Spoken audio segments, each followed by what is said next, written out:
Иргэний зориг ногоон намын 2024 оны сонгуулийн мөрийн хөтөлбөрт байгаа л да. Ер нь ашигын төлөх засгийн газрын аж ахуй нэгж байж болохгүй маа гэж бизнесийнхэнтэйгээ ашиг булаацалддаг төрийн өмчт, орон нутгийн өмчт засгийн газрын компани байж болохгүй маа гэдэг ийм мөрийн хөтөлбөртэй. Тэгээд энэ яг гэхдээ өнөөдөр бол төрийн өмчт компаниуд амьдрал дээр бүгдээрээ байдгаараа байж байна. Татвар, хураамж, дотоодын нийт бүтээгдэхүүний үйлдвэрлэлийн бас томоохон хувийг эзэлж байна. Энэ гишүүнчлэлтээрээ төрийн өмчт компаниуд гишүүн болохгүй гэд 16-гийн 6 дээр байлуудаа байж исэн. Танхим дотор төрийн өмчт компаниуд байвал тэд нар маань хувийн хвшлийн аж ахуй нэгжүүдтэйгээ хамтарч ажиллах, тэгтээ нөгөө удирдах бүрэлдэхүүнд нь сонгогддоггүй байх, иймэрхүү зүйлүүдээр хэрэгтэй зүйл байж болохгүй юу гэдэг нэг энийг юу гэж боддсон юм болоо гэдэг талаар нэг асуумар баг. За ажлын хэсэгт дандаа худалдаа аж үйлдвэрийн танхимын төлөөлөл орсон байна. Хувийн компани аж ахуй нэгжүүд энэ ажлын хэсэгт орж болоогүй юм уу?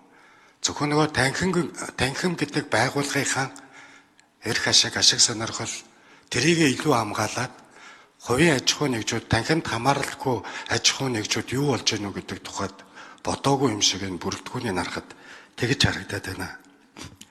За танхимынхаа хараат бус байдал дээр 5.1.2 27.1-ээр заасан байсан нөгөө төрийн бодлого боловсруулахад оролцох, зөвлөлд оролцох эрх бас 6.1 дээр ингэ байж байгаа. Тэгэхээр төрийн бодлогынхаа шийдвэрлэлд оролцох хэрнээ улс төрөөсөө хараат бус байдлаа бодитоор хэрхэн хангах юм бэ? Хуультай болохоор бодлого боловсруулахад орно, төрийн байгууллагад санал өгнө, арбитр зуучлалт үнэлгээ хийдэг, олон чиглэлүүдээр нэг дор ингээд төвлөрүүлчихсэн байж байгаа.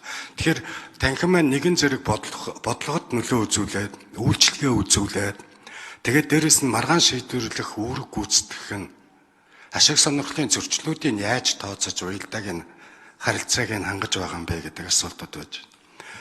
За том компаниуд танхимыг эзэмших эрсдлийг эрхэн хязгаарлах юм бэ?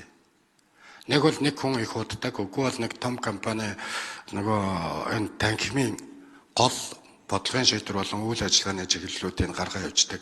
Тэндээсээ нөгөө дарга болон тэргүүлэгчд нь сонгогдоод эхэлдэг. Энэ асуудлуудынхаа хязгаарлалтыг яаж оруулж байна? Санхүүжилтэн дээр бас гишүүнчлийн ураамж, хандаа үйлчлэлийн орлого эднэр гэдэг дээрээ асууж энэ орлогоос үүсэх нөлөөллийг хэрхэн ил тод хяналттай болох уу гэдэг дээр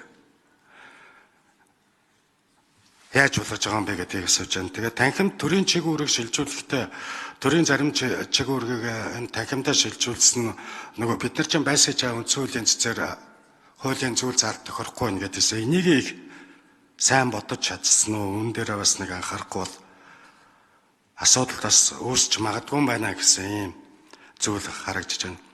Тэгээ энэ хууль маань үнэхээр энэ бизнесүүдэд хамгаалах юм уу? Эсвэл цөөхөн томоохон компаниудад эрх мэдэл төвлөрүүлэх хууль болчих вэ? Танхимд бас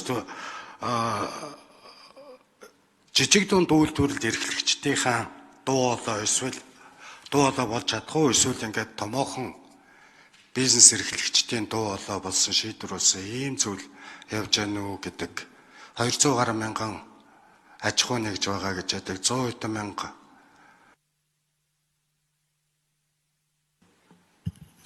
За